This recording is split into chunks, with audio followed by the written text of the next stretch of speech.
So hi and welcome to the channel. This is Sam. I think in the couple of days that we've been discussing on the socials, there's a very interesting topic that has come up. And I wanted to basically discuss the topic in details in this video. And I hope it will be helpful to everyone who is basically listening. So we've seen the scenario where we're talking of GIS basically disappearing. We are saying it's basically dissolving into everything, and if we wanted to actually feel the effect of GIS today, we know that it's of course in every aspect of our lives. The issue is that the conventional mapping platforms that we've been using, that includes maybe opening a map, or probably if someone wants to maybe navigate from one point to another, where you need to open your Google Maps application on your phone and be able to navigate and see the different routes and how everything is wiring to each other.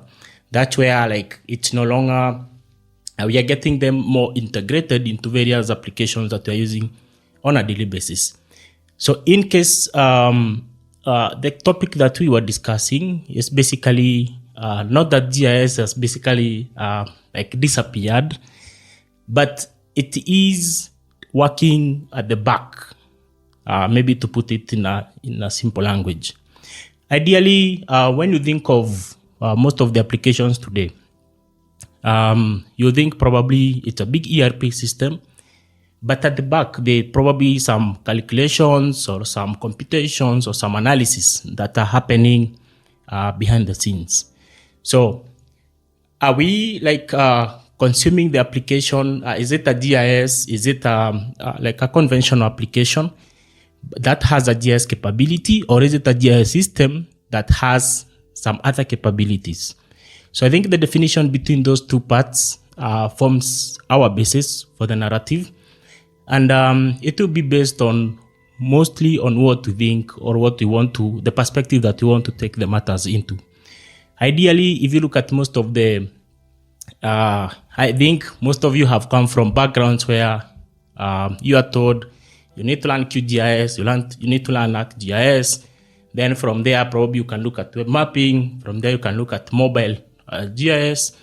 But the whole of that spectrum, with the evolving technology, we've seen where most of the applications, almost every application nowadays has the mapping or the, if it can be routing, it can be maybe some analysis, it could be some computations looking at proximity, it could be probably looking at elements such as relationships of different features from one point to another. Is it a route? Is it a delivery area? Is it a dropping area? All that technology or that component, we can find them in most of the applications. Look at Twitter, look at Facebook, look at all the social media platforms. Today they have all that functionality. You can actually, the moment you check into an area or into a new town, you get a notification and it's like, yo, how was a certain restaurant or how was a certain hotel? So how is it able to know what is happening and all that? So I think at the end of the day, we look at GIS more so from a location perspective. But if you look at GIS at large, we usually try to answer the questions of where, the what, and the why. So if you combine those three aspects, or those basically three main questions, you'll find that it's no longer just like any dashboard or mapping dashboard that you need to open so that you can basically answer these questions. You can have an API that basically runs at the back. You can have some platforms that probably integrated to your system. But at the same time, you are doing a lot of spatial analysis or spatial computations at the back, and you're presenting the outputs to the user. So we are not really trying to tarnish GIS and say that it's disappearing, so it's of no use anymore, but it's actually increased when it comes to its usage.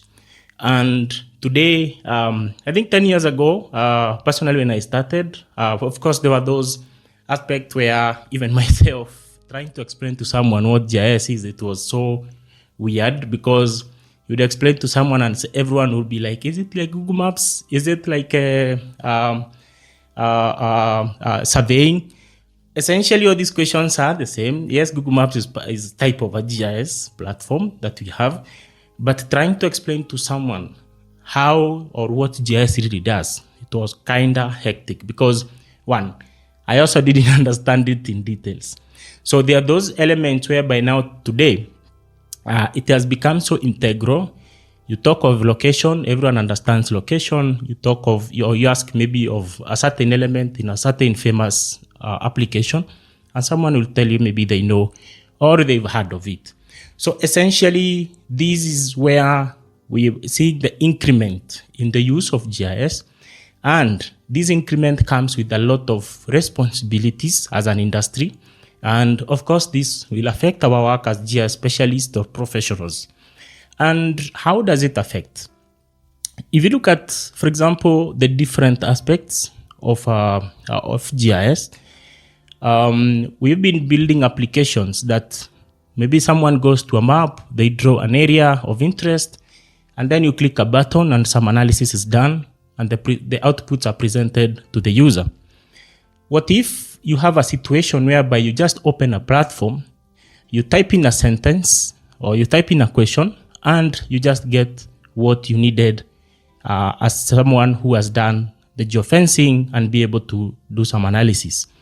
So I know in some quarters we are talking of geospatial reasoning. We are seeing AI coming a lot into this space, enhancing some of the functionality that we need to also utilize or have on the ecosystem. But this is just changing the perspectives of how we are seeing this space. Today, most of the generative AIs, you're seeing that today they can do maps, they can actually do some analysis, they can give you some information. For example, if you looked at some real estate information in some of the big towns or big cities, you'll be able to find that. It can do some computations for you. So this is just part of showing how GIS has become so integral, and at the same time, it's evolving into something that is not the conventional way that we've been working with.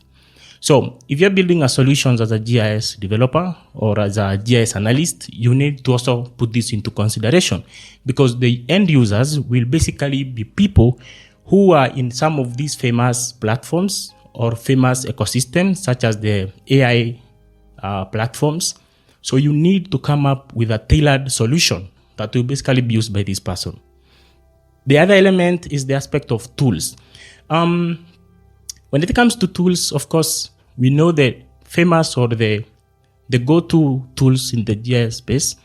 But now what we are seeing is most of these other tools that were maybe underdogs have now become so powerful and so used, such that the GIS component in them has become so strong.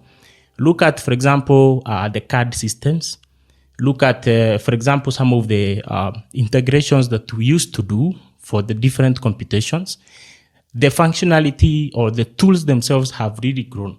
So this means if you're developing a solution, you need to basically think of how to work with such a tool or such an integration, because at the end of the day, your tool or your platform will basically use that. The other day, I got an opportunity to work on an early warning system where we were using some of the forecasting models that exist out there. And one of the things that we saw is that when we presented this to end users, some of them were asking questions that we actually never thought of, because someone says that they just need to get an SMS of what is going on. They don't need to see a layer of maybe rain patterns or wind patterns or probably something to do with temperature. For them, they just need, at the comfort of their house, they just need to get a message, an alert, and they are like, boom, expect maybe rains in the next 7 days, or expect more rains in the next coming 14 days. So that is a change in requirement. Of course, changes in requirements by the users, of course, come with a whole lot of expectations. So from a technical perspective, of course, you think that this is something that you need to have the engine working underground, but what you present to the user is either a report or just communication channels such as an email or an SMS. So as GIS continues growing, we are seeing more its usage, increased usage, but at the end of the day, we are not seeing it visually on the dashboard. Of course, we are looking at the market, the GIS market, with a CAGR growth of around 15% in the next 5 years. And this basically tells you that some of these tools that we know of will have grown so big or so integral such that they will be able, or anyone who wants to learn or to use GIS in any of their work will actually have that capability. And of course, the other thing that we've seen is the aspect of the no-code tools, where most of the platforms today have evolved into sections or platforms that even anyone who does not know much about the technical GIS side of things can basically use a platform and perform an analysis. So at the end of the day, we are seeing a change, and it's rapid. And of course, you have to keep up with the pace. Otherwise, your users will be asking of solutions that you cannot offer, which now means you'll be out of the marketplace. So as we continue debating about whether GIS, the disappearance of GIS into more integral roles at the background, we of course have to really change how we've been working and looking at the future, and also learning more skills and bettering our reasoning around the tools and the way we present our outputs. So that's just my view on how things are changing. I know maybe you've noticed it and it resonates so much with you. And if this is the case, I would like to hear your comments or your views down in the comment section. And I'll continue sharing more of such views or perspectives in the industry with you on this channel.